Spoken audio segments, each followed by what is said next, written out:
मंडरेला में बाल लच्छीराम रामलीला श्रेणी की ओर से आयोजित रामलीला का शुभारंभ, नारद मुंह व रावण जन्म की लीला का मंचन। मंडरेला कस्बे की बाबा हड्डियानाथ की बगीची स्थित श्री बाल लच्छीराम रामलीला श्रेणी की ओर से हर साल श्राद्ध पक्ष में होने वाली रामलीला का मंचन गुरुवार रात्रि 9 बजे से शुभारंभ हुआ। शुभारंभ कार्यक्रम के मुख्य अतिथि सरपंच कुलदीप सिंह शेखावत थे। विशिष्ट अतिथि doctor BK Sharma, doctor Dharmveer Sharma, Suresh Bhargava, Dipesh Chaudhary आदि थे। सभी अतिथियों ने रामलीला का मुख्य पर्दा उठाकर रामलीला का शुभारंभ किया। अतिथियों का स्वागत श्री बाल लच्छीराम रामलीला परिषद के सदस्यों ने माला पहनाकर किया। सरपंच कुलदीप सिंह, डॉक्टर शर्मा ने भगवान राम के चरित्र से श्रोताओं को प्रेरणा लेने की बात कही। लीला में शिव पार्वती की आरती के बाद पहले दिन नारद मोह, विष्णु मणि विवाह, रावण जन्म, रावण विवाह का मंचन हुआ। रामलीला में विष्णु का अभिनय प्रवीण सिंघल, शिवजी अरविंद बरवड़, पार्वती अजय लोहिया, नारद संजय सिंघल, इंद्र अभिषेक कुमार सिंघल, रावण मनोज सिंघल, ब्रह्मजी अभिषेक आलरिया, मेघनाथ प्रदीप सिंघल, प्राइवेट संजय सिंघल ने किया। वीडियो पसंद आए तो please share, like, comment and subscribe my channel 9782410682। Video by राक। मंडरेला में बाल लच्छीराम रामलीला श्रेणी की ओर से आयोजित रामलीला का शुभारंभ, नारद मुंह व रावण जन्म की लीला का मंचन। मंडरेला हमारे अपने अनुभूति का एहसास हो रहा है कि काफी टाइम से 2-3 वर्षों से ये रामलीला वगैरह बंद हो रखी थी। बचपन से देखते आ रहे हैं, हमेशा ये देखा है कि कलाकारों ने अच्छे अभिनय किए। रामचंद्र जी के जीवन का, उनके चरित्र का यहाँ गुणगान हुआ और मैं सभी इन कलाकारों को, श्रोताओं को और यहाँ जो अतिथि पधारते हैं उनके सहयोग को, सभी को मैं धन्यवाद देता हूँ। और मैं आपसे आशा करता हूँ कि आप ये जो 10 दिन में भगवान का गुणगान करते हैं तो आप ऐसे करते रहे, क्योंकि इस अभी के जो वर्तमान समय में ना ही तो कोई टेलीविजन पे कोई धार्मिक ऐसे कोई फिल्में देखते हैं, ना ही कोई रामायण देखता है। कम से कम इस 10 दिन के बहाने लोग यहाँ आते हैं, कीर्तित होते हैं और भगवान का जो यहाँ अभिनय होते हैं उसको देखते हैं। तो कम से कम आज की पीढ़ी इसको देखे तो खुद से इनसे प्रेरणा ले। धन्यवाद।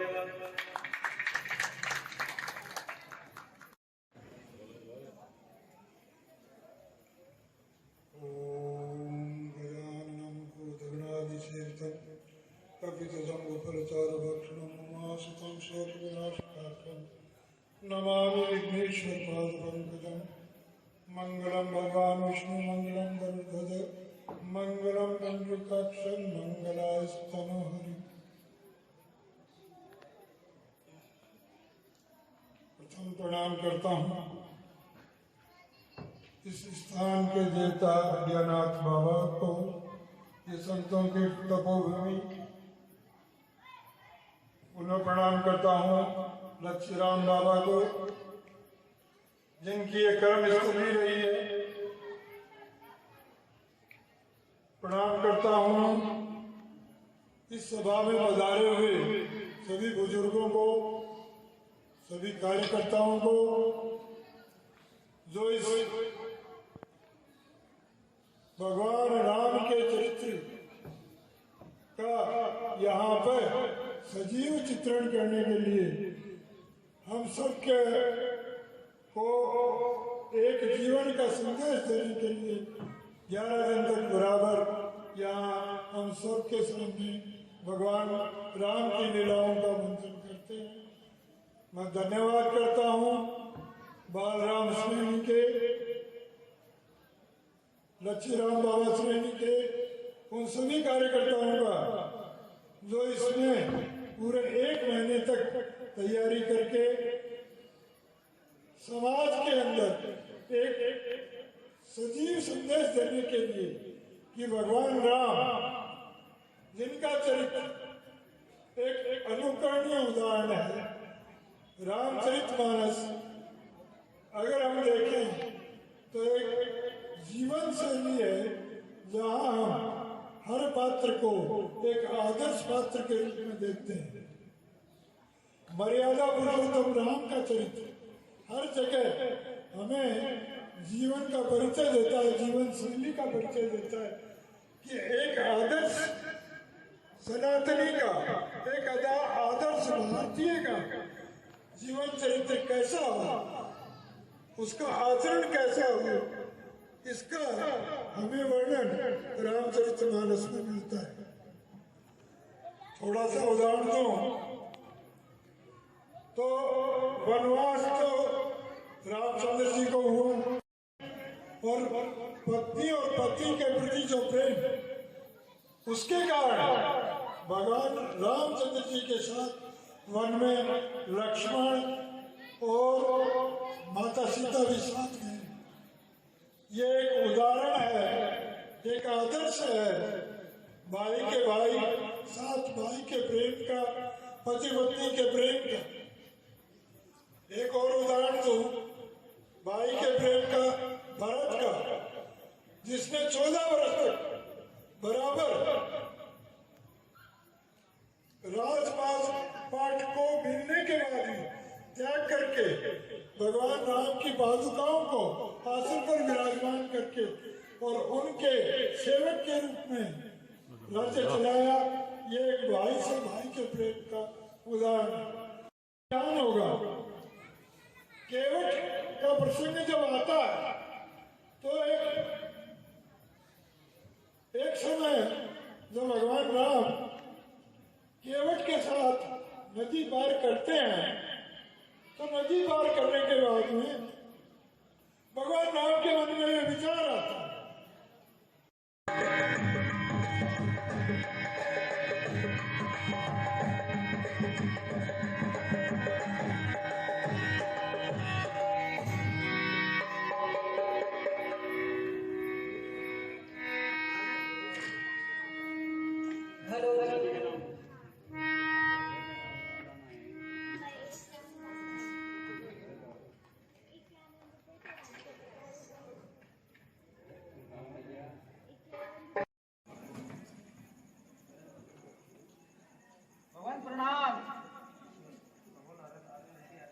कहो नारद, आज कैसे याद किया?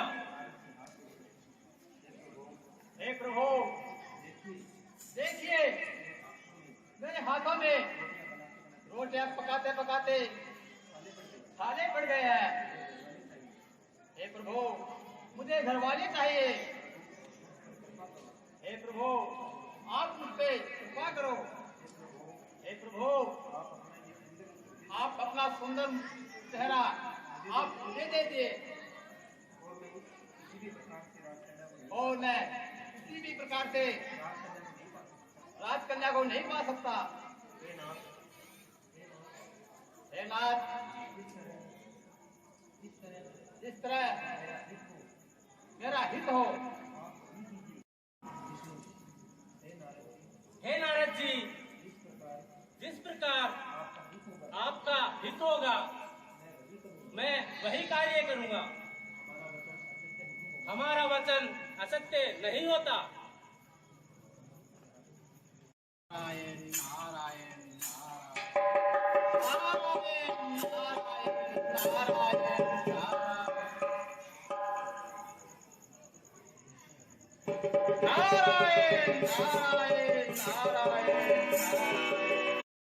इतना सुंदर रूप किया बधान है इसको। नारायण नारायण नारायण नारायण। अगर इसकी सुंदरता का वर्णन करना आपने नारायण नारायण नारायण। नाक देखो, नाक इसका नाक कैसा है? कैसा है? इतना सुंदर, इतना सुंदर, बहुत सुंदर, इतना सुंदर जैसे गधे का नाक हो।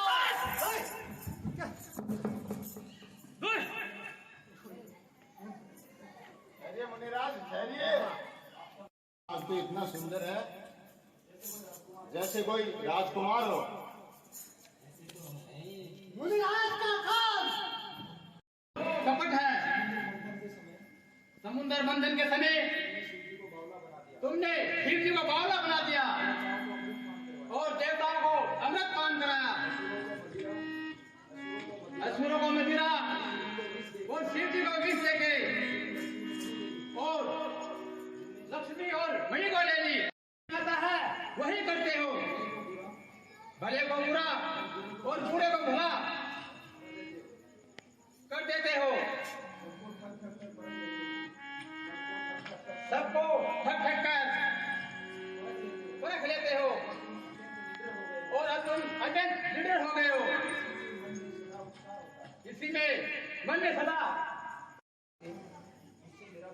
उससे मेरा वियोग करा के तुमने मेरा बड़ा हित किया है। इसलिए तुम भी एक दिन स्त्री के वियोग में पछताओगे। ये मेरा तीसरा श्राप है।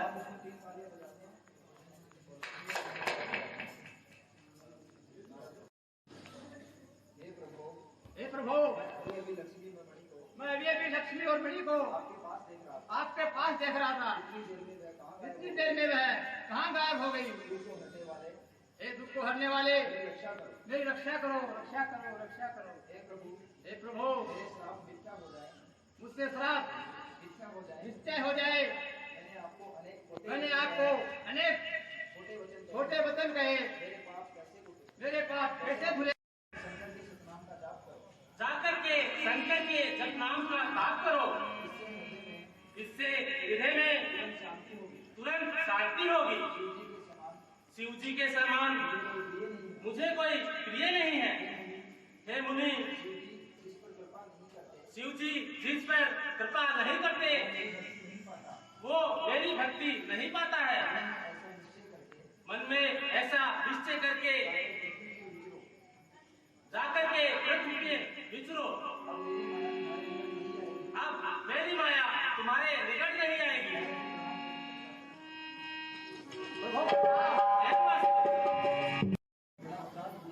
हमने आपके प्रति बड़ा ही अपराध किया है, जिसका फल हमने पा लिया है। हे कृपालु, अब आप वही उपाय कीजिए जिससे हमारे श्राप दूर हो जाएं। तुम दोनों जाकर राक्षस बन जाओ। तुम्हें महान ऐश्वर्य तेज बल की प्राप्ति होगी। तुम अपनी भुजाओं के बल पे सारे विष्णु को जीत लोगे। फिर भगवान विष्णु मनुष्य का रूप धारण करके धरती पे अवतार लेंगे और युद्ध में भगवान के हाथों से तुम्हारी मृत्यु होगी और तुम दोनों मुक्त हो जाओगे। धन्य है मुनि श्रेष्ठ, धन्य है।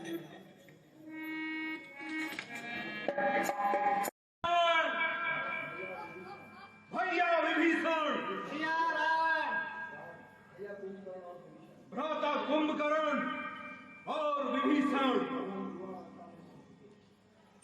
देवता और असुर उस एक ही प्रजापति की संतानें हैं, परंतु हम बदलित और निर्वासित हैं और देव स्वर्ग पर राज करते हैं।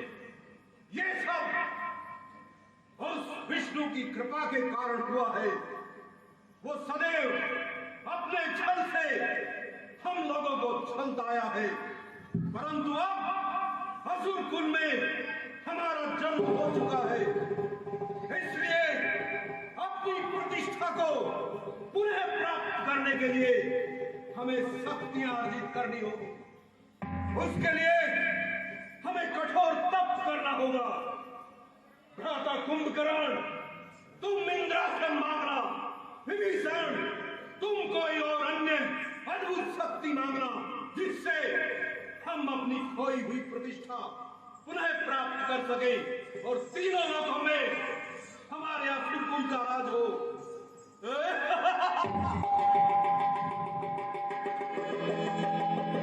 चलो, अब हमें कठोर तप करके ब्रह्म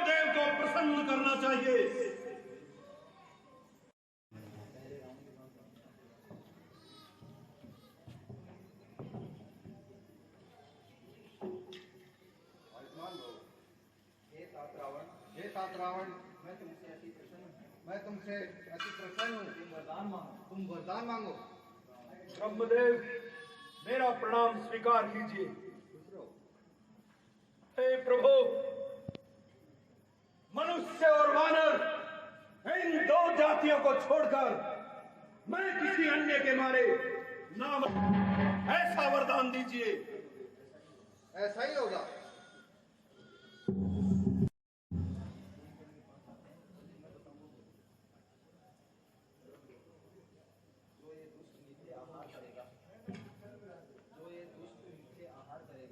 जो ये दुष्ट नित्य आहार करेगा वो संसार ही उजड़ जाएगा।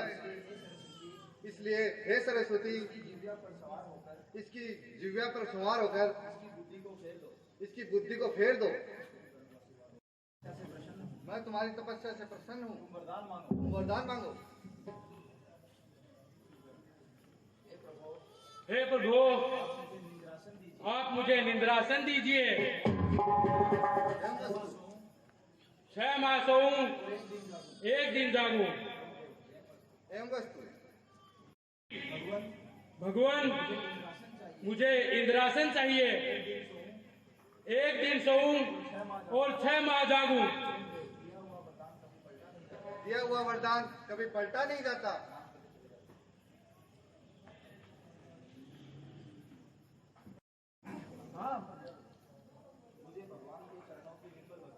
हे प्रभु, मुझे भगवान के चरणों की निर्मल भक्ति दीजिए।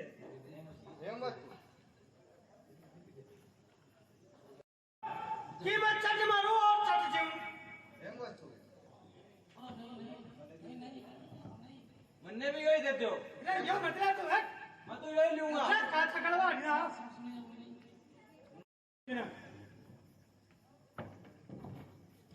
तुमने ब्रह्मदेव से कौन सा वरदान मांगा है? भैया, मैंने निंद्रासन मांगा है।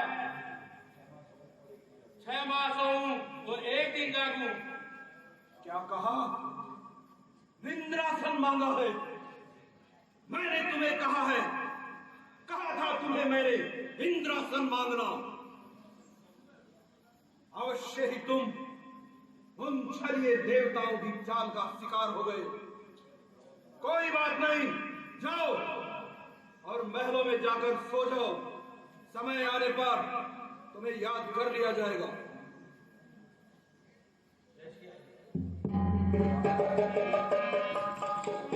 भ्राता विभीषण,